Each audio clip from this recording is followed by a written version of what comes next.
Yeah, hi everyone. Thanks so much for coming to the April event of the Marxism and Disability Network.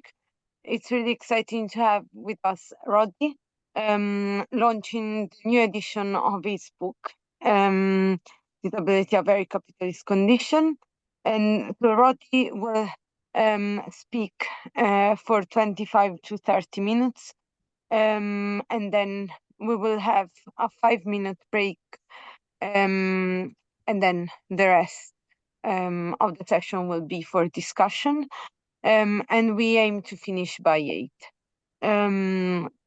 So I will start by introducing Roddy, which again, thanks so much um, for launching the new edition of your book with us.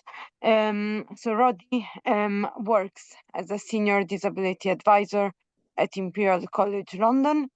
He first became interested in disability at the height of the disability rights movement after leaving university in the late 1980s, but only started writing about disability in the last 13 years. He's also a long-standing member of the Socialist Workers' Party, who is active in the UCU. So again, great to have you here, and yeah, over to you. Thank you very much for the introduction. I'm hoping that you can see my screen. If somebody could just give me a thumbs up and let me know. Yes, we can, yes. Wonderful. Thanks very much indeed. Okay, great. So this is what I'm here to talk about. I have a new edition of the book, and I'm hoping that I will be able to say a little bit about that. But what I would want to try and get across is really a sense of the main issues. So what I'm going to do is, weirdly enough, in a group where lots of people know lots about disability, I want to say something a little bit about what I think disability actually is. I also want to then spend a bit of time on why I think disability is what I call a very capitalist condition. I'll then maybe pose some questions about disability theory based on my work and ask how it's possible that we could live in a world free of disability in the sense that we all understand it. So I'm going to try and cover that in the time available, and I'm going to get heckled once I've reached 25 minutes to make sure I don't go over time. So here we go. So what do we mean by disability? What this screen shows is the kind of things that a lot of people see, and the most commonly used way in which the term disability is used. In other words, the pop-up on your computer screen that says your account has been disabled for violating our terms, or disabling this device will cause it to stop functioning, or this screen has been disabled. These kind of terms are the ways in which they're most frequently used in current usage in our society. And therefore, within our society, the way in which it's understood disability is, first of all, in this sort of everyday sense, but specifically in relation to the subject today, it's a term really that refers to limitations in people's mental, sensory, or physical functions. And in that sense, is seen as a negative term, very much a negative term, as we all know. I think it's important to add that the term is unknown completely to the majority of humanity. Probably almost the entire population of the global south have never heard of the term disability, never mind the term social model of disability. And I think it's important to understand that. So we're dealing with a problem right away of terminology and concepts before we even get into anything else in relation to the issue. Okay, so very briefly on the social model of disability based on the crucial distinction drawn between impairment and disability drawn up by the Union of Physically Impaired Against Segregation, which was a rather small and obscure organization of wheelchair users, and they came up with this distinction in 1975-76. I understand impairment as an absence of or limitation in the physical, sensory, or mental function of individuals. I would regard that as a crude way to understand it, but I think a helpful one is to see that as the private. In other words, you don't need to know about my medical condition. You don't need to know about the history of surgery I've had in my ears and this, that, and the other. to know. You don't need to know any of that. All you need to know really, and this comes to disability, is the public issue, that I would need some adjustments in certain circumstances in order to be able to hear properly. So what disability is, therefore, under the social model, the disadvantage or exclusion caused by a society that takes no or little account of people perceived to have impairments. The UPIS then say that this is a particular form of oppression, and really the social model of disability is very much centred around Michael Oliver and also Vic Finkelstein. He was really seen as a godfather of the social model, if you like, until his death in 2019, partly because he was the person most associated with popularising it, but also the person most associated with defending it, along with people like Colin Barnes and Vic Finkelstein and some others over all these decades. Okay, so what's different about disability? First of all, there are a huge variety of impairments. What was disability living allowance had 300, if I remember rightly, it was either 300 or 330 different forms of impairments listed as potential eligibility for benefits. In other words, disabilities in the terminology that met the legal definition of disability. So huge variety of impairments, most of them hidden or invisible to other people. So there's a big difference between a wheelchair user who doesn't have a great deal of choice in letting you know that they're disabled or have an impairment, as opposed to somebody with irritable bowel syndrome who may not particularly wish you to know that they've got irritable bowel syndrome. Somebody with depression, similarly, may not really want to share that with everyone. So big subjective element, individual element in relation to disability and impairment. Also, I think it's important to say that the criteria is really quite arbitrary. So visual impairment, really it's only when you get to what you would call registered blindness that you get to an extent of visual impairment that actually can be classed as disability. In other words, something that has a direct impact on your ability to read and write. Hearing impairment similarly really got to do with your ability to be able to function, but actually hearing impairment is considered as a disability under the legislation. And when you had the second aspect of this is that when you had the change from what was disability living allowance to the personal independence payment, overnight 250,000 people lost entitlement to benefit, just like that. Because they decided that the lowest rate of a care component was something, or its equivalent, should no longer be considered as something that would attract eligibility for benefits. Okay.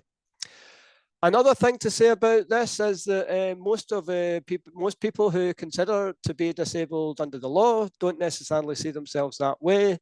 Deaf or autistic people, some of them actually say that we don't have an impairment, we don't regard ourselves as disabled at all. Not true of all the people in these categories, obviously, but some people. It's also true that lots of people considered to be disabled don't disclose. They don't declare a disability or impairment. And when I was a welfare rights officer, I found that it was constantly a problem to try and get people to disclose in order to actually attract entitlement to the benefits. I don't want to be a scrounger, son, was the kind of comment that I often get when trying to encourage people to fill out a form for disability living allowance. So the other thing to say here is that less than 20% of people are born with their impairments. So really quite low figures when it comes to children and teenagers. But once you get to adulthood, once you get to people who are pensioners over the age of 80, the vast majority of people will meet the legal definition of disability. So really the point is that disability is something that occurs to people during their lifetime for the most part. The other thing to say about all this is that most people don't fit easily into two neat categories of disabled or non-disabled. You know, to what extent, for example, does somebody with a heart condition become disabled? When did they become disabled? When did they meet the legal definition? you can already see from what I've said is that there's a real difficulty in using the term disabled in everyday terms, because I'm trying to stick to the social model of disability, but a lot of the time you have to actually use terms because of the way language is being constructed, if you like, around these terms. It's very, very difficult to stick to consistency when it comes to talking about disability from a social model perspective. Okay. So I'm just want to say that I've spent 2 chapters in my book talking about prehistory, in other words, the vast majority of human history whereby we did not have a class society, when there were hunter-gatherer societies, and in such societies, the anthropological evidence shows that there was no such thing as disability, that people with impairments were looked after by their peers and by their fellow tribe members, whatever term you want to use, and might actually live to a decent old age. So I spent some time looking at the evidence in the book, and then that same chapter goes on to talk about early class societies, including Greek and Roman society. I don't have time to explain some of the challenges in relation to that, but basically I argue that no, it's actually not correct to say that there was a disability in these societies. I also say that for most of the early period, for all of the early period of feudalism, I don't see any either evidence there for disability either. So really what we're talking about is the changes, the transition, as you might say, from feudalism to capitalism. And this is where we come to this slide. The highly beautiful photograph that you have here is the archaeological clock in Prague, for those of you lucky enough to see it. Really, really gorgeous piece of work. And that was actually, I can't remember now, God, when it appeared. I think it was something like 1409, somebody will probably correct me. But it was early 14th century when you started to see the first clocks appear across northwestern Europe. And prior to that, really, for the last 5,000 years, that basically you're talking about people living on the land. Their lives are pretty much dictated by the seasons, when you would work, how long you would work, hours of night and day, and so on and so forth, would largely dictate when you would work. And families, really, extended families, it should be said, large extended groups of people were able to utilize networks of support, quite loose but very effective networks of support. And they lived and worked on the land. There really, at that period, during this whole time, was no concept whatsoever of literacy or intellectual ability. And really, everybody had a role to play. I spent some time in the book explaining that. Might fetch water, might fetch firewood, you might plough the fields, you might feed animals, you might tell stories, you might be what you might call the library of that society in terms of the role of older people. And then you really start to get, in the late feudal period, the rise of market towns. You get the shift from what you might call task-oriented work to work that's dictated by this new way of measuring time, the clocks, the watches, time-oriented work. And people start fitting their lives really into this new system of measuring time. But most peasants and workers are really still based in their own home. So impaired people are still, by and large, able to participate in daily economic life. So we're starting to see change, in other words, but not really the absolutely thoroughgoing massive change that occurs with the Industrial Revolution. This is enormously short but pivotal period in capitalism's history, starting obviously in Britain. Factory production and the creation of disability.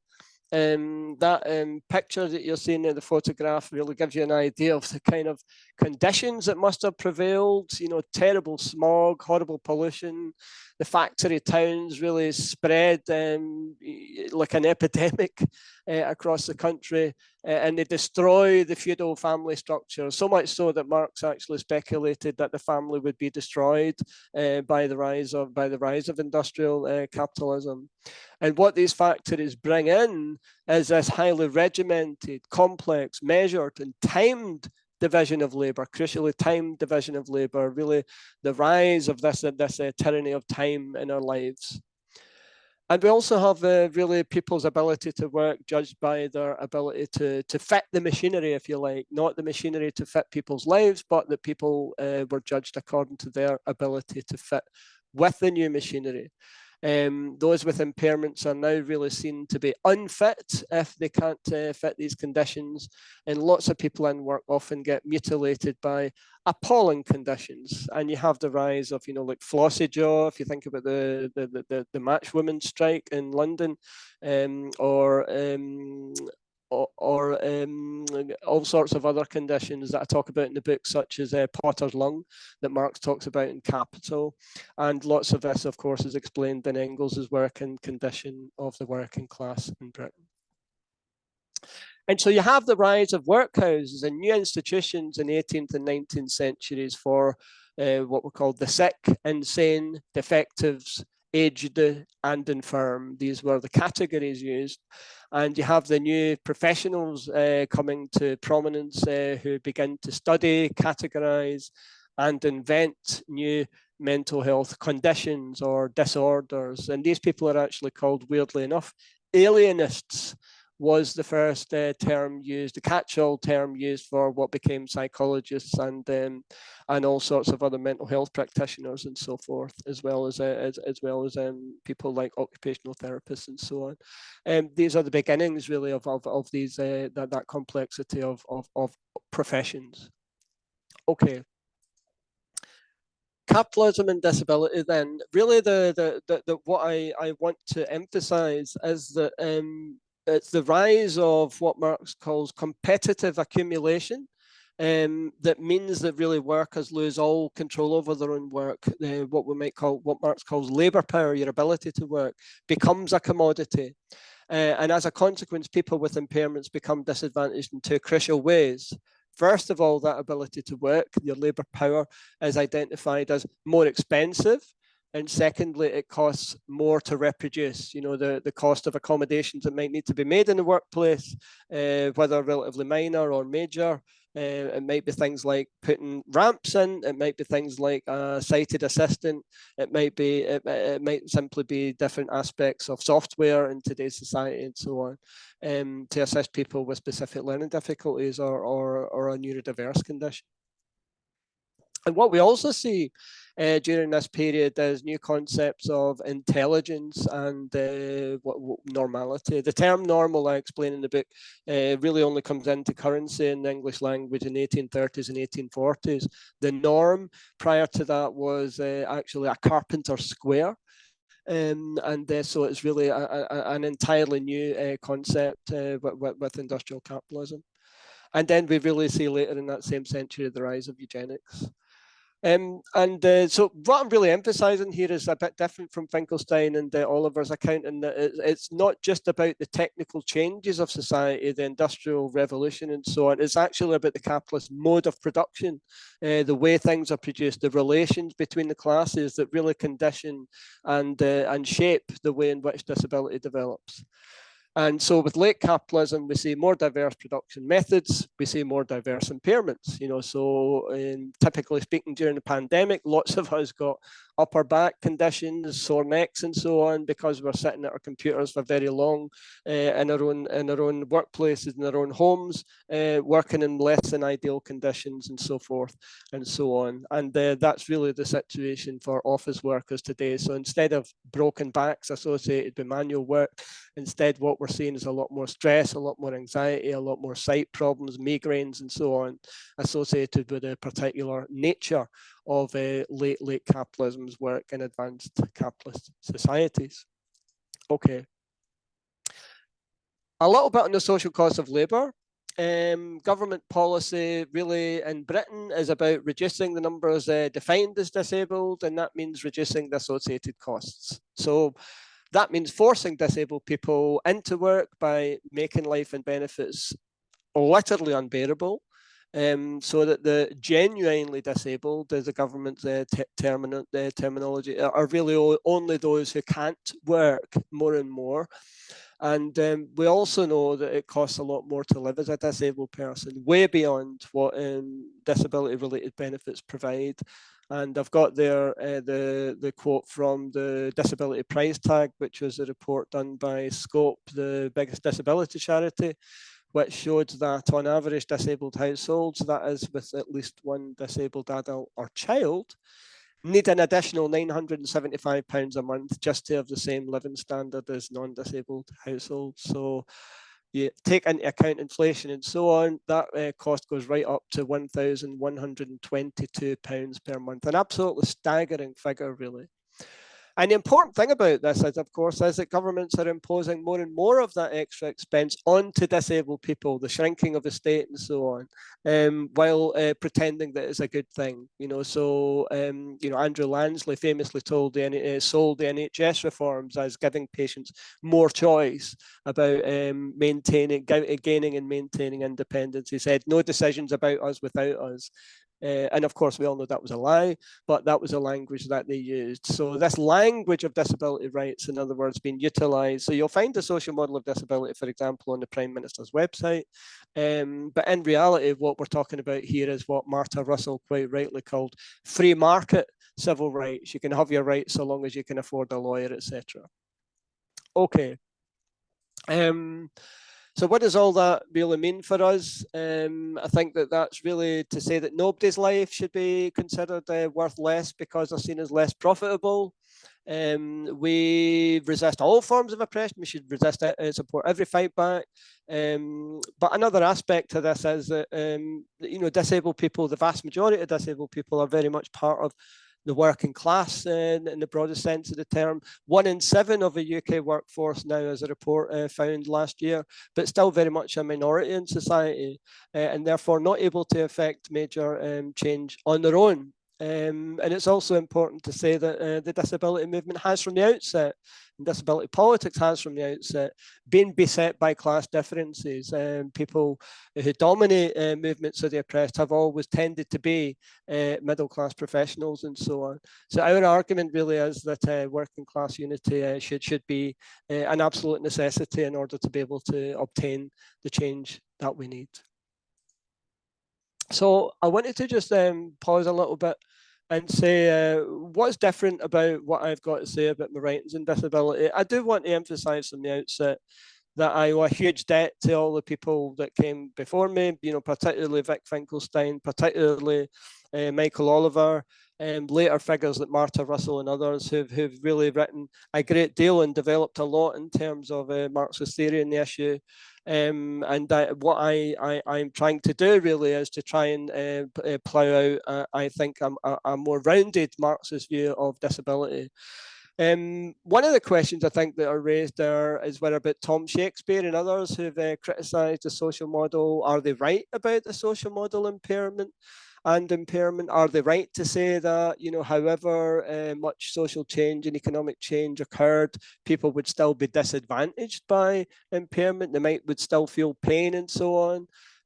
I think that some of these criticisms have force. But I think that another way to put that is, where does impairment end and disability begin? That's an ongoing question in my view. But one of the things that I've emphasised in the book is, I say that Bob's here and he's written about this in his later book as well.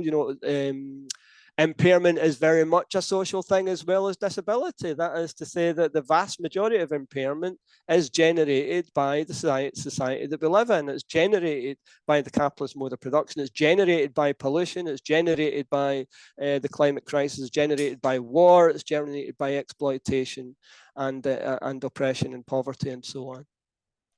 So, what about groups that don't consider themselves to be impaired or disabled? I mentioned this before. So some deaf people, some people who identify as neurodivergent, the term differently abled. I touch on this in the new edition of my book. I talk about disability and identity. That really the dominant way in which disability is discussed amongst disabled people today tends to be in these terms. It tends to be about different groups of people identifying the difference, if you like, emphasizing the difference about their particular impairment group. So, you know, the way in which many people talk about autism is people who think differently. Obviously, as Robert Chapman has done, that has different aspects to it, because you're emphasizing a difference in order to argue for change, for fundamental change, and so on. But the flip side of that is that that's not necessarily the way that everyone who identifies as neurodiverse would see themselves. So what's the relationship between disability and class, therefore?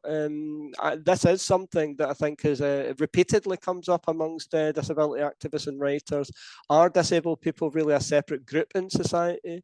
Should it be seen as a sub-part of the working class, for example, a reserve army of labour, all disabled people basically disposable?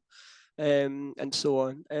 My argument is, although there are really appalling figures for disability unemployment, I would disagree with that. And I think that there's a much more complex and nuanced picture in relation to employment amongst disabled people, from people with mental health difficulties, people on the autistic spectrum, people with more severe learning difficulties, right at the bottom of the pile, to the nearer the bottom of the pile with people with dyslexia and so on, who in many cases can actually get reasonable adjustments made, which can make a big difference to the situation, and render their impairments, if you like, virtually insignificant in lots of office-based scenarios.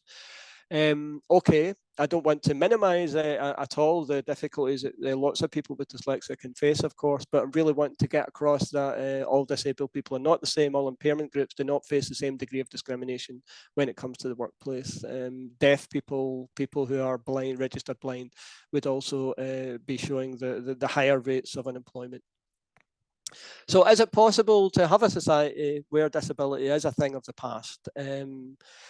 As I've classed it, in other words, disability is something that I think that can be got rid of, and Marx talks about in the Communist Manifesto the ways in which the development of capitalism makes possible the transformation of human society because of the huge advances, scientific, technological, educational, and otherwise. That mean there is potential for people to live a completely different life than the kind of ones that we live. And I've given some examples in the book of scientific advances, showing that people with, for example, permanently damaged spines have been made able to walk, and so on. But for the most part, this is all really undercut by the way society is organised, production for profit, in other words. And in these circumstances, disabled people are made to feel like an economic burden, actually classed as such at the high point of eugenics or the low point of eugenics, whichever way you want to class it, under Nazi Germany, where they were referred to as useless eaters officially by the regime. And in order to justify the massacre of 250,000 disabled people, on which the gas chambers were tried out, literally before the Jewish people became the biggest victims of the Holocaust.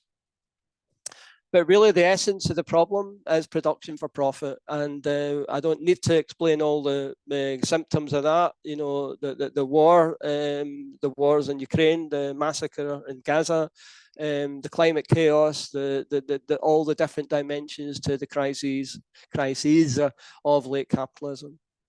So really the point is that for us to reach our to achieve genuine inclusion, for human beings to reach their true potential, we require to have a fundamental reorganizing of society.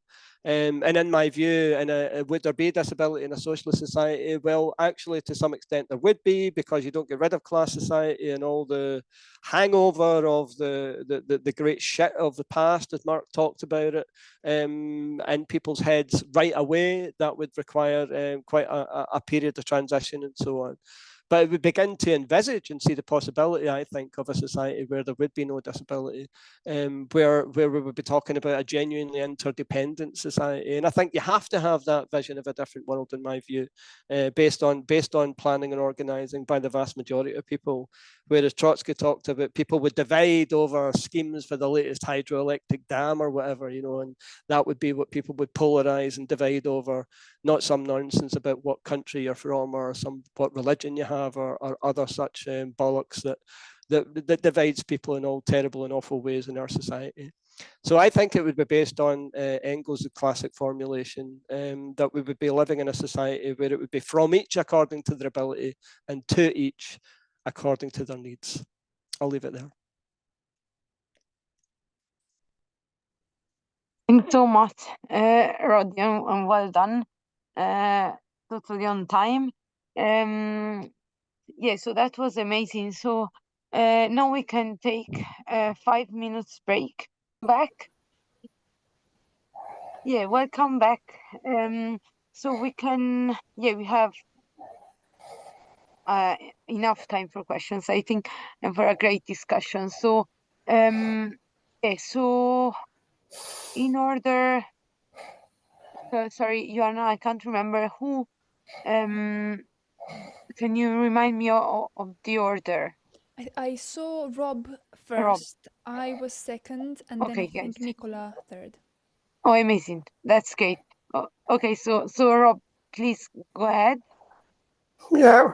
Firstly, Rod, very good talk, and I've obviously read your book many times and got signed copies. But my question is not on the practical side of disability, but on the political side of disability.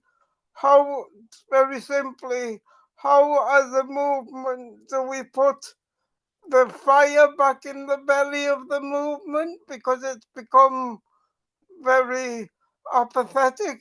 So how do we, as I say, put the fire back in the belly of the disabled movement and get people more angry and reactive to what's happening to us?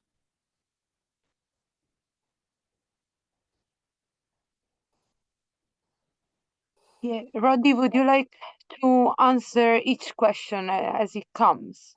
Or maybe take a few and I'll take a few. Okay, that's great. Yeah, Joanna, if you would like to to go next. Thank you, Roddy. That was an excellent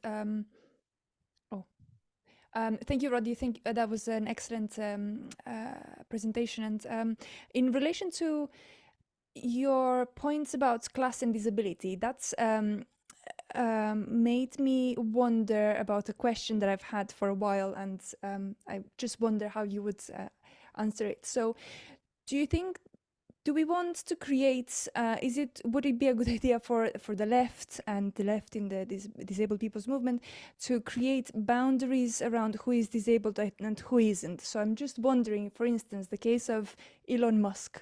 So is Elon Musk a disabled person, or is he a person who has an impairment and or who is autistic but who is not disabled? What do you think about that? And that's related, of course, to class and yeah.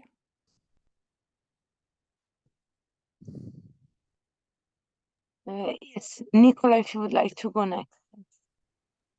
Thank you. Thank you so much, Roddy. I really learn something new every time I listen to you. I've got a couple of questions, like quick questions about the way maybe you described some aspects of your theoretical and political approach. Was there no concept of when you say intellectual ability, I'm not 100% sure what you mean in terms of there being no concept of that before the sort of beginnings of measurements and feudalism and the precursor to capitalist production. I feel that the early class societies, with their beginnings of accumulation and recording and designation of property and so on, would need cultural development to do that, and that would involve some kind of delineation of intellectual ability, but perhaps it was defined a bit differently because you had religious people sort of doing a lot of the writing and so on. So I just wondered what you thought about that. Another quick thing, in terms of socially produced impairments, or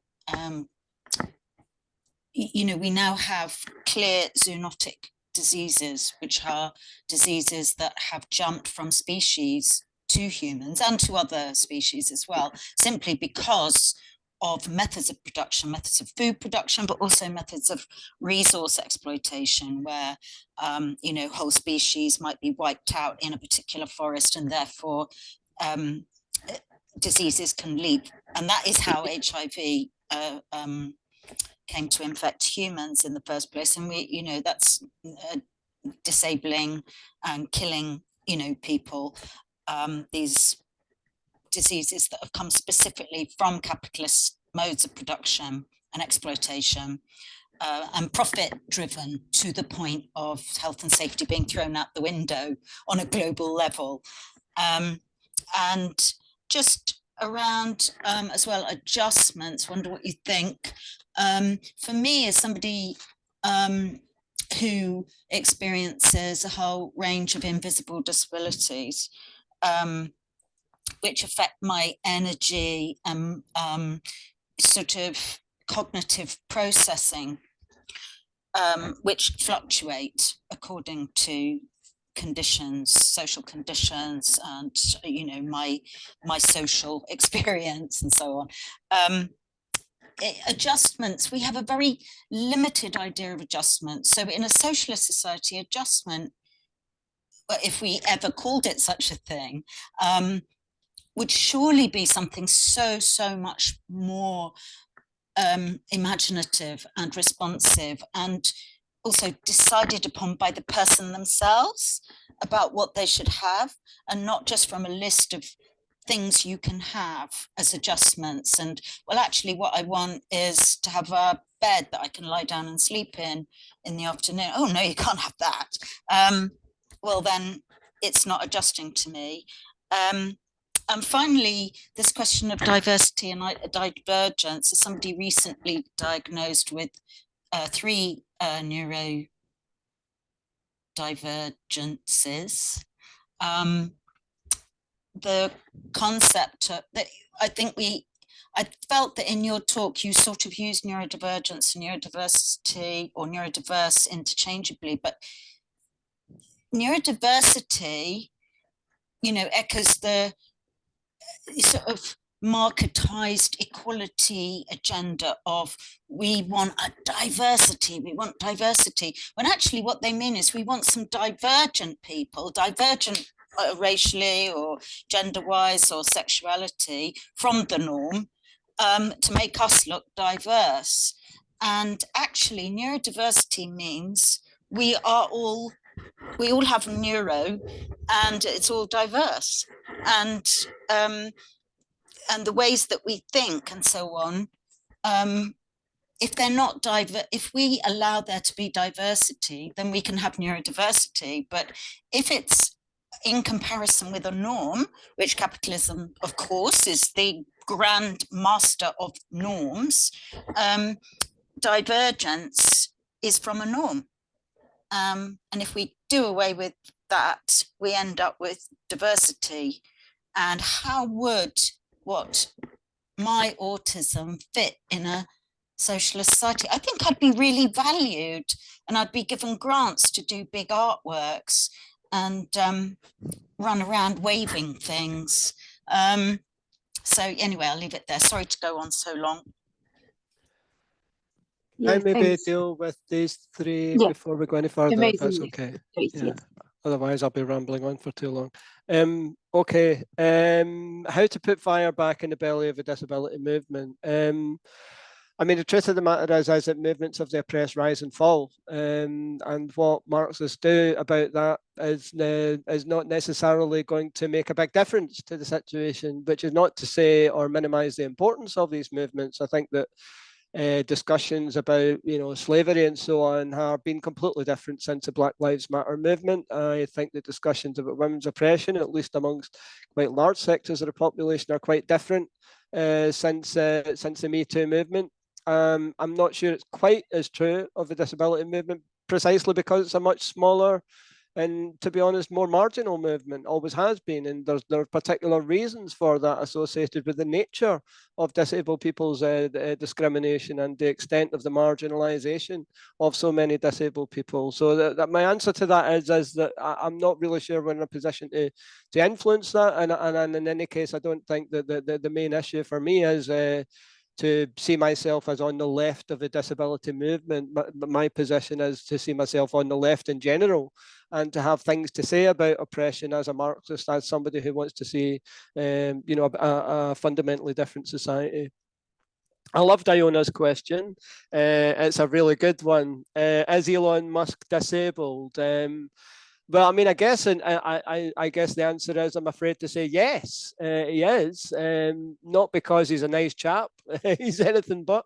But I think he's disabled. He's disabled in the same way that Kanye West is subjected to racism, despite the fact that he espouses the most vile racist garbage. I think that the same is true of Suella Braverman. The same is true of all sorts of black people who've been subjected to racism, yet are themselves, guilty of appallingly discriminatory language and behavior. You could say the same of the Kardashians. You could say the same of, Princess Di, and all sorts of people who at the top of society who were subjected and continue to be subjected to sexism. I believe that lots of the coverage about, for example, take a random example, female actors is very different than the kind of discussion you get about male actors or female artists. And I remember Frida Kahlo was always going on about, why is Frida Kahlo's art always about her? As if that was necessarily a bad thing, compared to lots of male artists who were very much guilty of exactly the same thing, or not guilty, that's the wrong term, but you know what I mean. So I think there's a big difference between being disabled and being happy or angry about it. You might say that that lots of oppressed people are happy in their alienation, and that it doesn't really impact in our day-to-day lives, and that's absolutely true of people like Elon Musk, who very much benefits from the continued discrimination and the enforcement of oppression against all sorts of people by the wielding of his power and control over social media. Nicola's questions. I deal with the question of intellectual ability, disability, and so on in great depth in the chapter on feudal society. So I'm not going to spend a great deal of time on it, but if you think about the concept of the idiot, which I talk about quite a lot in the book, that's a good way of actually looking at it. You're looking at the historical evolution of the term and what it actually meant at different times, from it actually meant in Roman and Greek society a philosopher, to then going on to say that the entire majority of society were idiots, except for the king or the queen. Going on to now a much more precise and abusive term for particular groups of people considered to be intellectually inferior, and so on. So I think that's the story of the rise of class society, in my view, and the rise of capitalist society in particular. I agree with you completely about zoonotic diseases, of course. On the issue of inclusion and adjustments, the favourite example I use from this is from the book. It's from Either Seeing Voices. Oh, goodness gracious me, my memory's gone. Anyway, you'll find it in the book. And it's a story of Martha's Vineyard, which is now a playground for the rich off the coast of New York, but basically for many years was a very isolated fishing community.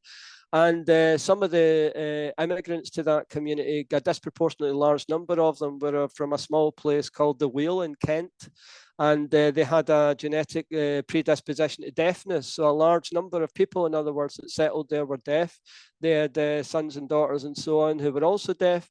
And so over quite a long period of time, they developed their own variant of sign language.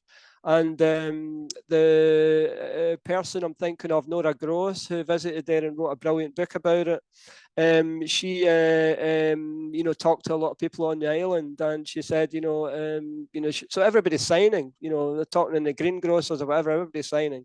And she asked one of them, because she sees people talking as well. He says, well, where are the deaf people? And the answer was, there's no deaf people here, we all sign that, you know, that's our society. We don't have deaf people. What do you mean? You know, and to me, that's some idea, a germ of an idea about what a socialist society would mean.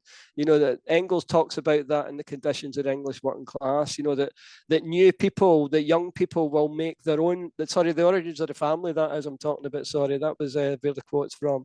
Towards the end of that, he talks about the new generation will make their own practices, and they won't give a damn about the kind of things that, you know, people did before. They'll make their own practice, and that'll be the end of it. I love that formulation. I think it's absolutely true of what is likely to happen, and hopefully that small example and a couple of others I give some sort of notion of that. I think the discussion about neurodiversity and neurodivergence is a new one.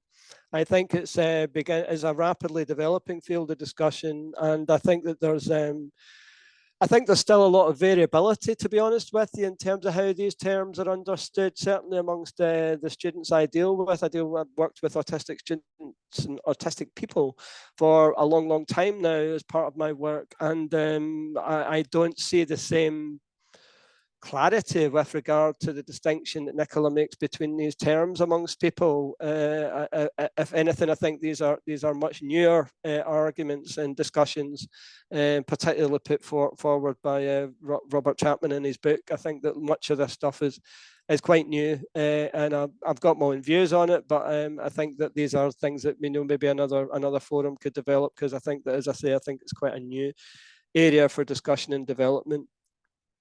So I'll leave it there if you don't mind. Yeah, thanks so much, Roddy. That was amazing. So I think, the order is Miles, Bob, and Luke. Miles, if you would like to ask your question.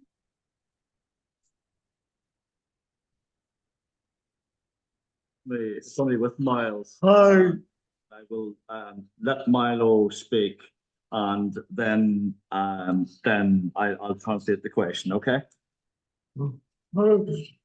One part of my research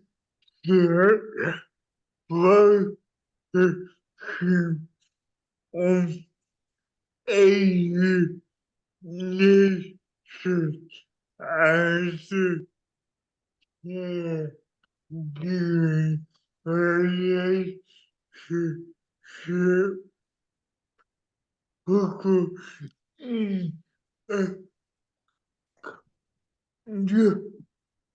in the capitalist society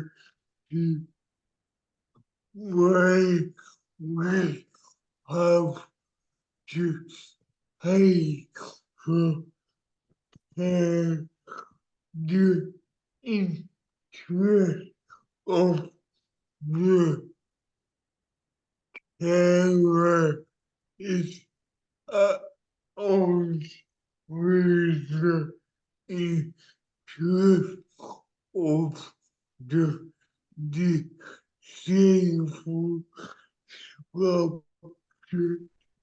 I want to what your general view on that as a former question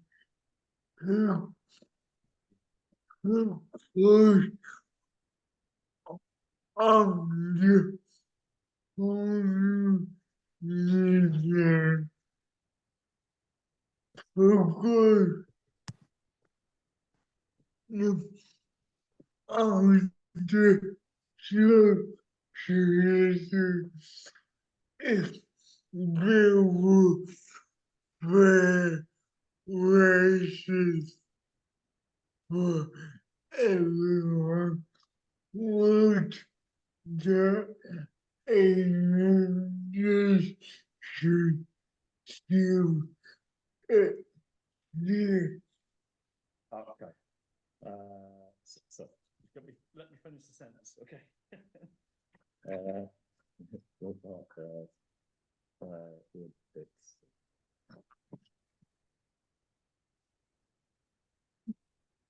Okay, right, okay. I know, my name's Colin. Hi. Right. Part of my research question in my doctorate is so I can put the glasses on there too. This is how I'm disabled.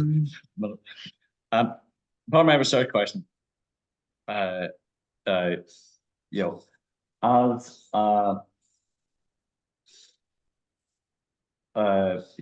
in the capitalist society, we have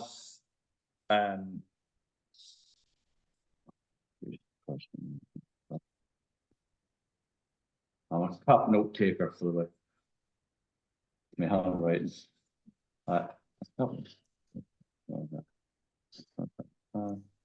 Or do we have? Okay. So part of my research question, as a capitalist society, and in the capitalist society, we have what's the next bit? We have oh yeah. What are your general thoughts, right, about the idea of the capitalist society caring for carers? Yeah. Because the disabled person has to care for the carer in terms of within the capitalist system.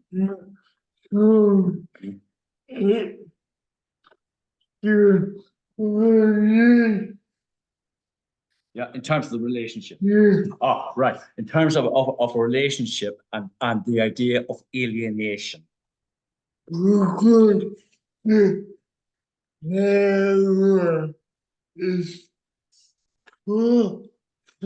Yeah, because the carer is profiting. I'm not a carer, but because the carer is profiting.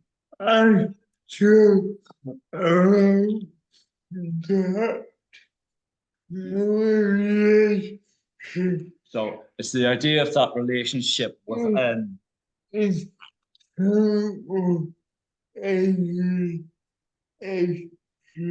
in terms of alienation and that relationship and that whole thing.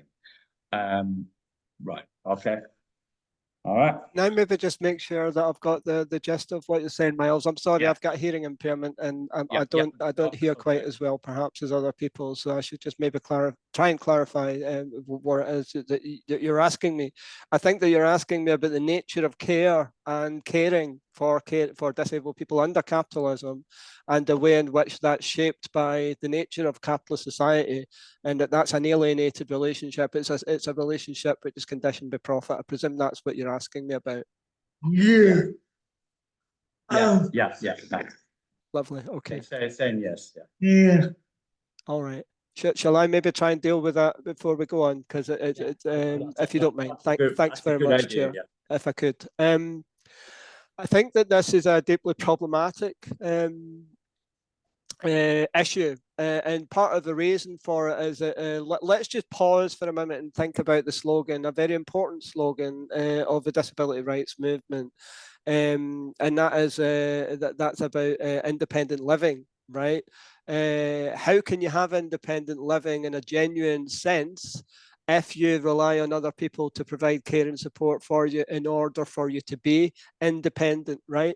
Now, there's two ways in which I would deal with that. The first is that in having this discussion, we are benefiting from the labour of everyone else.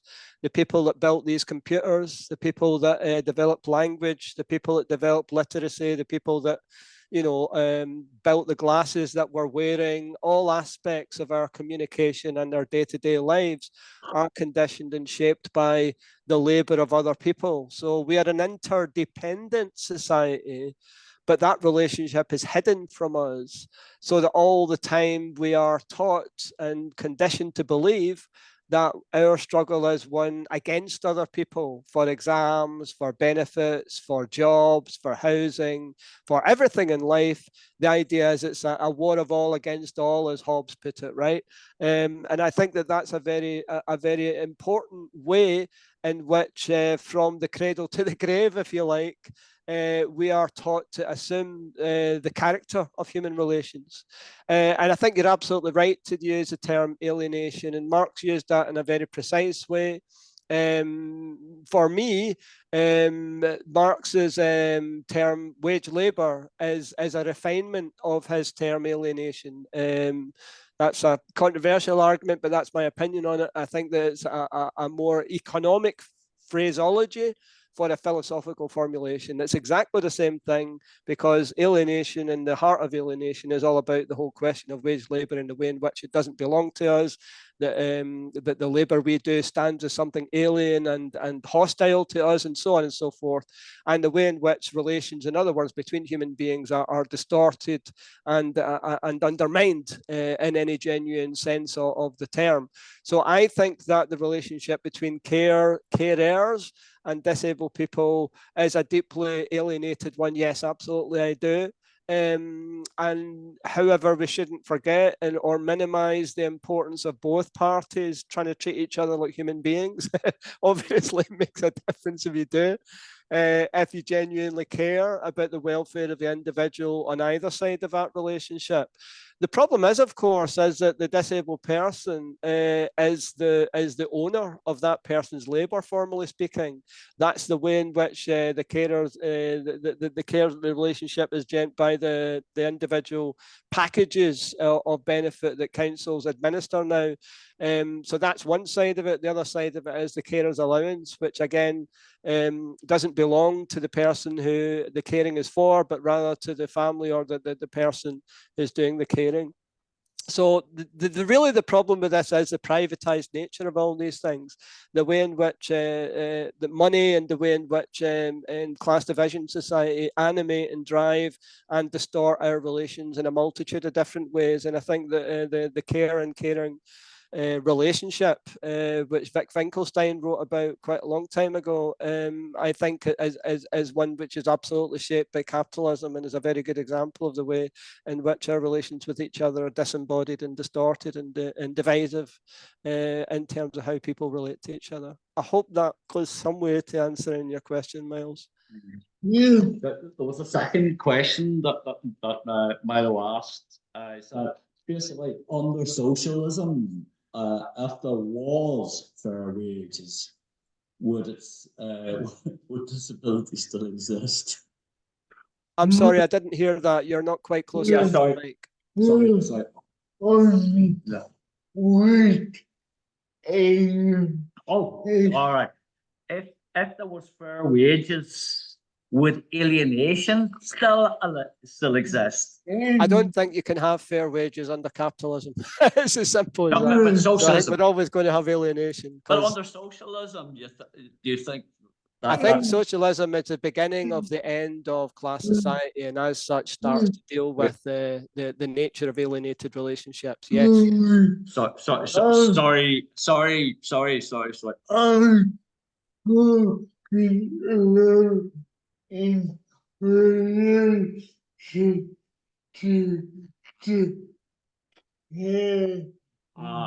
Yeah, with relation to carry. Right. So, right. Let's be clearer. Under socialism, right? If there was fair wages throughout, would that alienation still exist? Okay. Well, Lenin had something to say about this during the transition, during the period of the new economic policy, where basically after the Civil War, the Russian Revolution emerged into a situation of very deep economic hardship. The economy ran at a tiny percentage of the pre-war levels. Iron production and all sorts of other things were a fraction of what they had been previously. And so people's lives were basically ruled by famine and starvation and all sorts of horrors, right? So in that situation, Lenin's emphasis was to try and rebuild some of the essence and the basic means of people being able to meet their needs. And that meant actually bringing in and reintroducing capitalist relations, which had actually been pretty much abolished. And remember, by this point, most of the industrial working class had been decimated by the Civil War and by famine, because many of the best and most active, dedicated socialists had gone to the front to fight the old regime and the armies that invaded the revolution. So anyway, what I'm saying is it's a difficult thing, okay? And I think that in the transition from feudalism, from a socialist society to a communist society, you would start to address these things. In other words, the transition to a truly class-less society, you would continue to see alienated relations. You would continue to see elements of the wage labour exploitative relationship, because you don't get rid of capitalism overnight. You don't get rid of these class relations overnight. It's something that would require a long period of civil war, I believe, around the world before you would actually be able to see that kind of fundamental transformation completed. But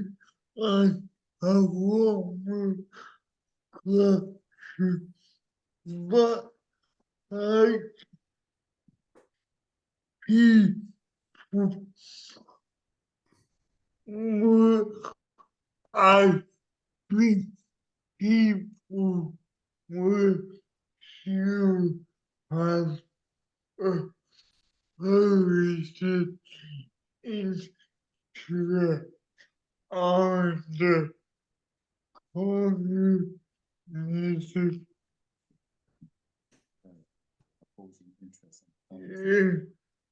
I'm sorry, but I think people will still have opposing questions under opposing interests under socialism. Sorry, did you get that? No, I did not, sorry. Sorry, people will still have opposing interests after socialism. If socialism... I just wanted that you need to and wouldn't that lead to alienation? Okay, I'm just going to come back on this very briefly, because I think that we're spending too much time on one very specific argument about the transition from socialism to a totally classless society. What I'm saying is, yes, there would continue to be elements of the exploitative relationship characterized by capitalist society in a socialist society. By definition, there would have to be, because you're dealing with the attempt to get rid of capitalist relations.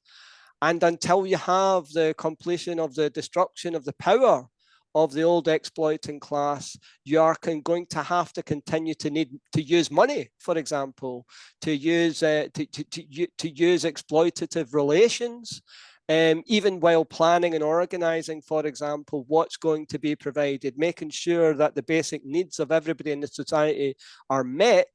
You would still require some direction and control and organization and prioritizing of that situation, for example, right?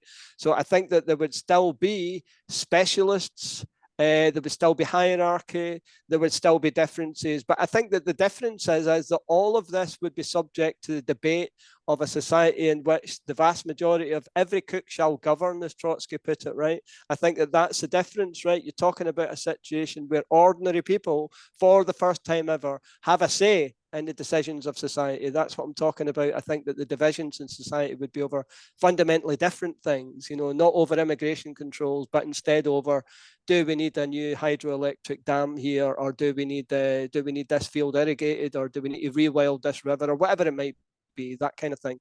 And these would be, I think, returning closer to human priorities, to our responsibility as lieutenants, as governors of the planet, as responsible for the planet, and our responsibility and duty towards that planet, instead of that being an exploitative relationship as well. So I'm afraid that's probably the best I can do with what is a very nuanced and detailed discussion. Thank you very much, she says. Oh, Okay. that's great. Thanks for the great question and the great answer. Yeah, so Bob, if you would like to go next, thanks. Yeah, I want to raise a number of points with you, so I take it in order. First of all, I agree with your overall point about capitalism and disability. Therefore, I've argued that while your pious definition of disability wasn't wrong, it left a vital part out because it's not simply that we're not taking into account, it actually the opposite. It's precisely how we are taken into account that then leads us to not being taken into account because we're not valued. And it's that way round that leads to the oppression of disabled people. And on that basis, I don't agree with you on what you say about Elon Musk. He may from time to time face discrimination on the basis of his impairment, but he's not a disabled person because he's not socially restricted from participation in society. Therefore, that takes us on to the question of class, because if Marx said that if you own capital, then even if you've got an impairment, you're not a disabled person, so you can buy your way out of it. And I disagree too with your class basis of the disabled people movement. Most of us may have gone to university, but most of us come from working class background. And finally, can I ask you where you got this idea of a disability right movement from? Because I've never been part of it. I've been part of this disability movement and the disabled people movement.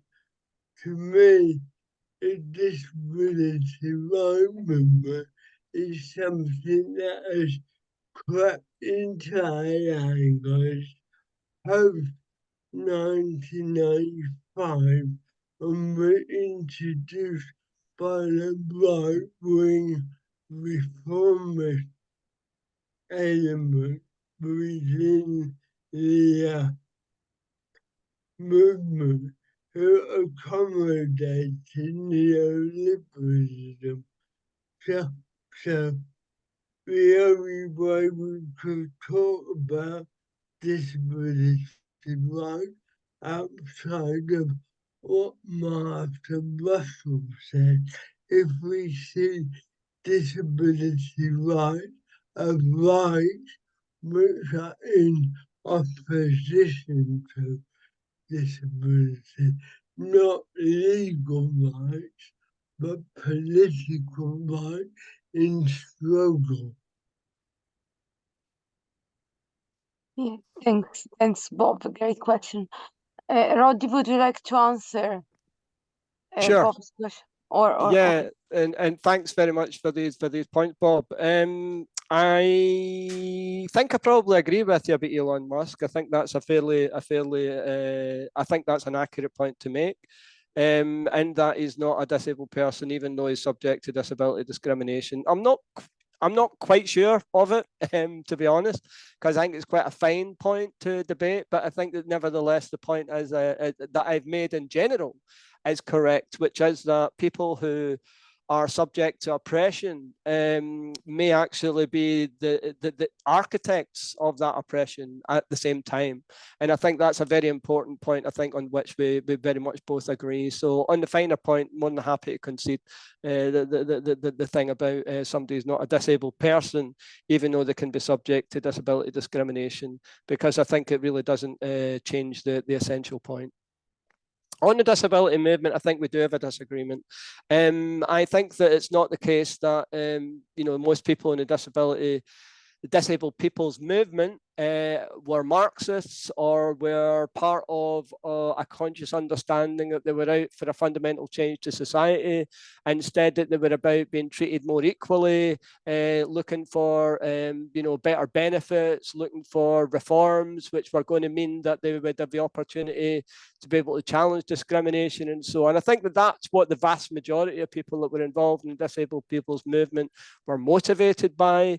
Broadly speaking, I think that much of the leaders of the disabled people's movement certainly were quite left-wing, but I think that some of them absolutely were not. And so I think that that's always been the case within the movement. I think that the disabled people's movement in Britain does have a more class character to it than is the case, for example, in the United States, where I think there's a much more individualistic concept. If you think even about the term people with disabilities as opposed to the term disabled people in Britain, that to me is quite a good way of illustrating the more individualistic aspect of the view in which disabled people's rights and needs were addressed. But nevertheless, I think that the essential point is correct. And I think that there's always been a left and a right in every movement of the oppressed, always will be, always has been. Our duty, of course, is always to try and fight for the best interpretation that can deliver fundamental transformation for the vast majority of people, rather than rights for a small number of people who benefit from being able to get access to lawyers and exercise their rights under the Equality Act or whatever. So I think that I think we probably broadly agree there, although our description of the disability movement is slightly different. I think that we agree in the fundamentals. Yeah, thanks, Roddy. Great answer. Would you like to take Luke's and Jen's questions at the same time, or Sure. or maybe I'll try. Luke? I'll try. Okay. We'll see.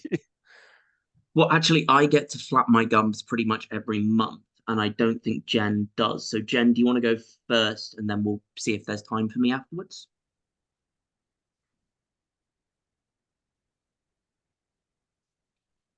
Seemingly not. Okay, cool. I'll go with it. So my question, Roddy, is kind of the flip side of Miles's.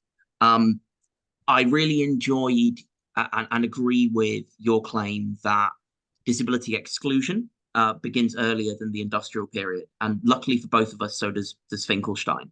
The industrial moment was not, it wasn't the creation of that exclusion, it was its intensification, but it was particularly important because it spurred and caused the creation of a separate helper caste. So a segment of society who were tasked with managing this exclusion. And Finkelstein argued that they had a very ambiguous position within class struggle and within metrics of domination and exploitation. And he and Ken Davis in particular spent a lot of time trying to interrogate their incentives and the kind of class interests or caste interests that they might have. I was wondering whether you saw that kind of, to use a metaphor that they used, kind of an industrial sector in the same way as they did. Do you see the emergence of the helper caste in terms of bosses as opposed to individual care workers as having a unified kind of sectoral character? Or is that something that you don't think that your analysis requires? I don't quite understand your question. Can you maybe try and explain that a little bit more? So, look, sorry, my apologies. Sure. No, not at all. So the idea for Finkelstein was that once you have exclusion reaching a certain intensity, there has to be a response from the state. So the state basically charges some section of the population with managing these things.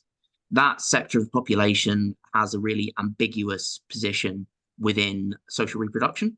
So on the one hand, it relies on domination and a form of exploitation, not labor exploitation, but another form, in order to keep in place the people who are being excluded, keep them excluded, and get whatever opportunities they can from that exclusion.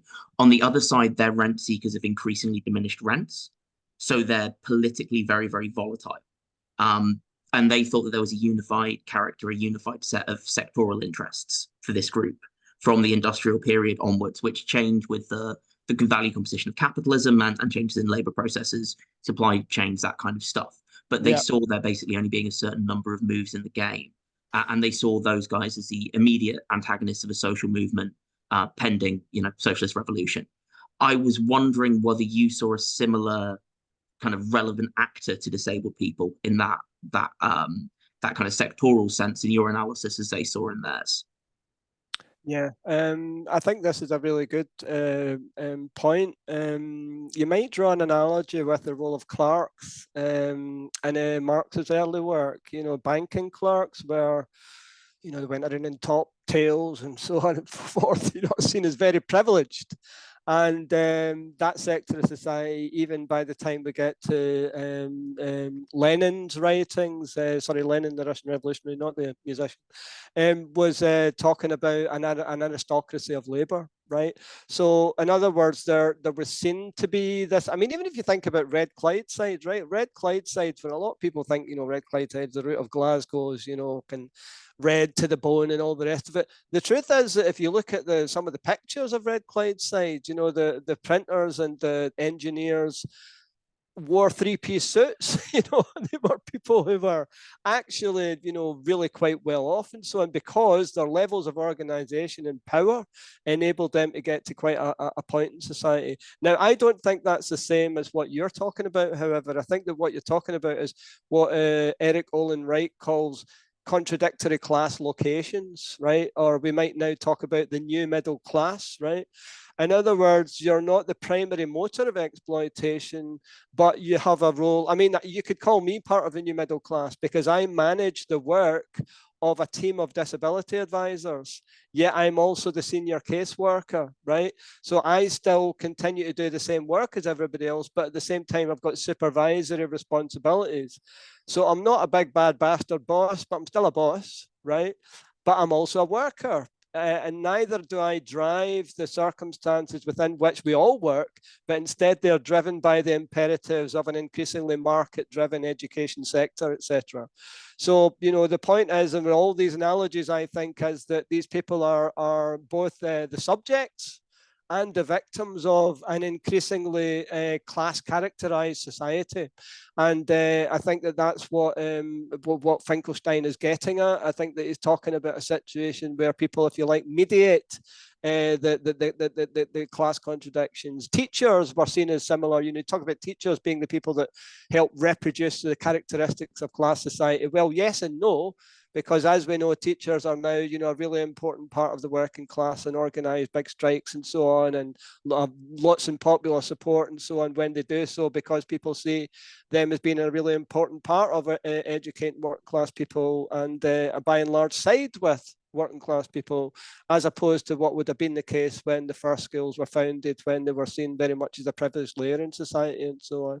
So I think this is about the constant transformation internally of the nature of class societies and the way in which people who were previously considered to be middle class and privileged are more and more driven down into much more routine jobs. And bank clerks are obviously a very good example of that. You could call somebody who works in a bank a banker, but would that really be an accurate description of somebody who works at the window of your local nationwide society or whatever? Of course not. So I think that that's what I'm trying to get at in these differences. But I think that the issue of the carers is a more nuanced picture of contradictory class relationships, but it's at much lower level of that class society and the dynamic of it. And therefore, I would say, a lot of some of the stuff that Michael Oliver says about social workers, for example, frankly quite abusive, I find quite offensive actually, and I really deeply disagree with his formulations in these issues. Sorry, just a very quick point of clarification. So the question for Finkelstein and Davis and others was not so much of someone analogous with the bank clerk, for example. So it's not the case of the social worker whose hand may be forced by state policy and what have you. It's much more the in their examples, it would be the management of the care home, or it would be the social policy wonk, or so much closer either to a foreman or a petty bourgeois. An analogy than to a labor aristocrat. Sure. Sure. Sorry, I'll leave it there. But I mean, my point would still apply. I mean, if anybody has seen, the true stories about the pandemic, that brilliant film with Jodie Comer, I think it was called Help, and Stephen Graham, about life in a care home, but the manager of a care home is told, you have to take these people for the hospital, and therefore administers death basically in his care home as a consequence of accepting people from the hospital. So that to me is quite a graphic example of precisely the same dynamic. So thanks very much for that, Luke. That's really helpful. Yeah, thanks, Luke. Thanks, Roddy. And Jen, would you like to ask your question? Hi, can everyone hear me? Yes. Great. Okay. So first, Roddy, thank you so much for this amazing talk. I think the first time your book came out, I was actually just graduating high school, and then didn't become a Marxist proper until a year ago. So I'm playing a lot of catch up here. And right now I'm in the middle of writing my qualifying exams at the University of California, Santa Cruz in the history of consciousness.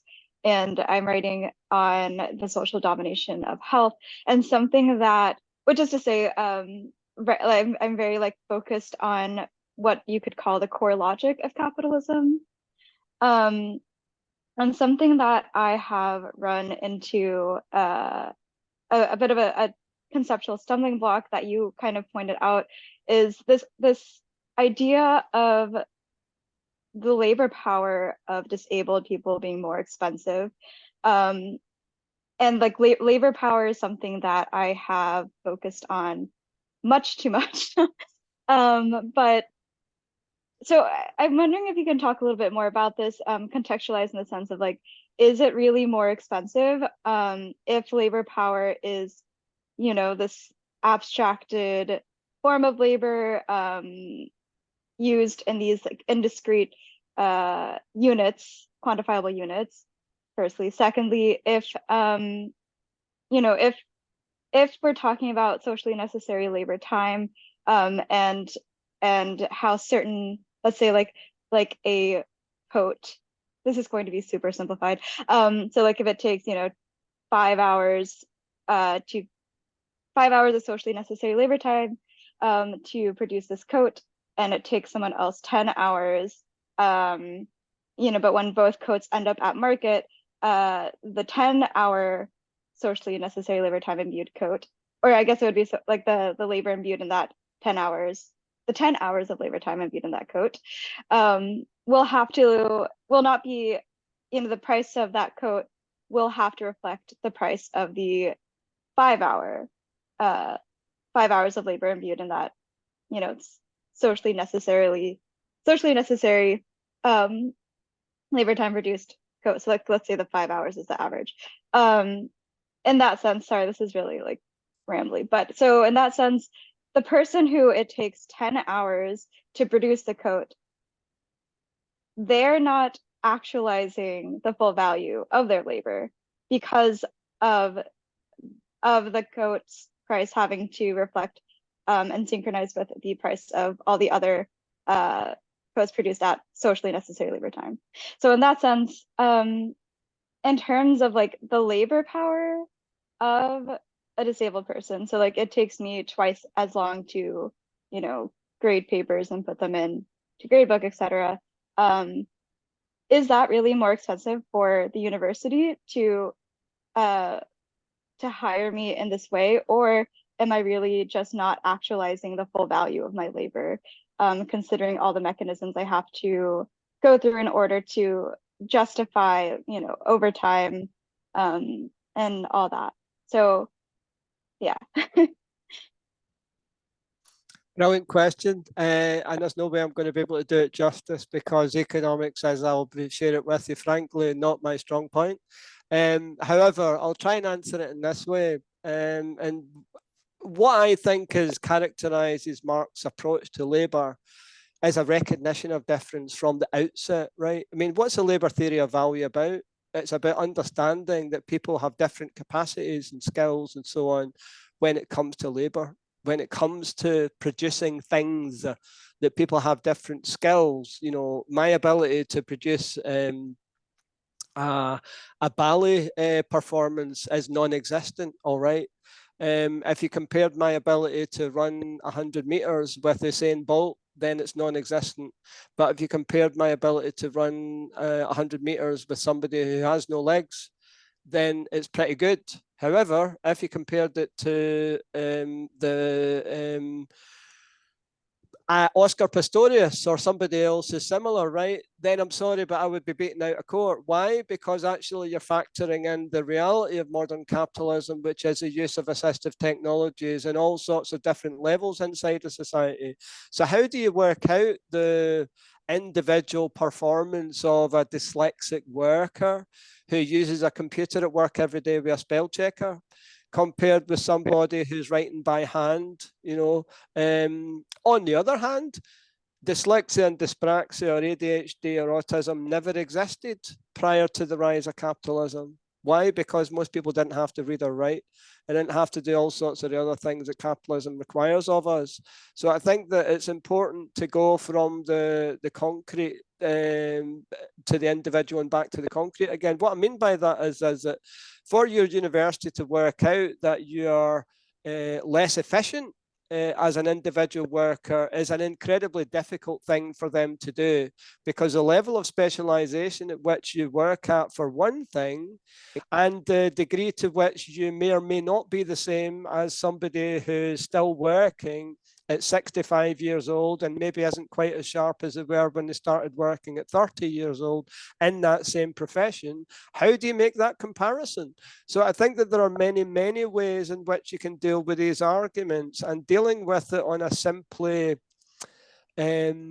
arithmetical level or the level of individual labour relations, I think is not really that accurate a way of being able to get an understanding of how modern capitalism works.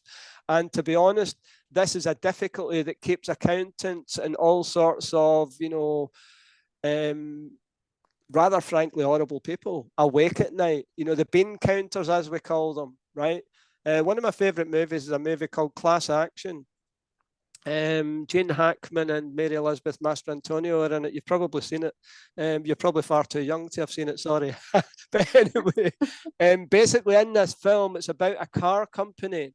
And this car company finds out that when the car that they've produced stops and is a mass-produced car and so on, it's very successful, when it stops with the left-hand indicator on, it blows up, all right? What the bean counters for this car company worked out, and this is at the essence of the film, is that it wasn't worth their while taking this car back from production and reworking the mistake in the production, because the amount they would have to pay out for the individuals for which that happened would be smaller than the profits they would continue to make by not making the adjustment. Now that's capitalism for you, in my view. That's a really sharp illustration of the merciless, horrible, vile nature of the society in which we live. And it's also, to me, a really good indication of why we need to fight like hell to get rid of it, replace it with some a lot more sensible and humane. Anyway, I hope that's of some help, but I don't think it really helps you answer your question in the research that you're doing. It was really, I think it helped me confirm some of my own suspicions, which is helpful. Thank you. Thank you. Yeah, I see that we are over time. I had a question, but I won't abuse my position as chair because we are over time. So I've got 10 more minutes if you need it. oh, just so people can 5 more leave minutes, sorry. yeah, just very briefly, thanks. This was just amazing. I was wondering, I was very excited when I saw the new edition, and I was wondering if you could say something about what prompted you to have a new edition, especially in terms where and I know that there is an updated introduction. Very but simple answer. The book sold out. It was out of print, and by the time the second print run had gone, I thought, well, I might as well update it because it's quite old now. So it's primarily an update on the stats and the pandemic and the climate crisis and disability identity and class. So I felt that I had more things to say about these things, and I therefore wanted to add a new introduction. So it's about 6,500 words or something like that, in addition to but it's all research and so on. But the thing that I think is important about my book is I think that it's very accessible. I've deliberately made it available for a wider audience. It's not an academic book in that sense. It's one that I feel anybody can read really, and hopefully get some benefit from because of the way which it's structured. Yeah, that's amazing. Thank you so much. Thank you so much for having me. It's been a pleasure. I'm going to have to go because my dinner's ready. Yeah, absolutely. Thanks so My much. partner has made my dinner for me. Yeah. Which I'm very grateful for. Thank you immensely, guys. Take care.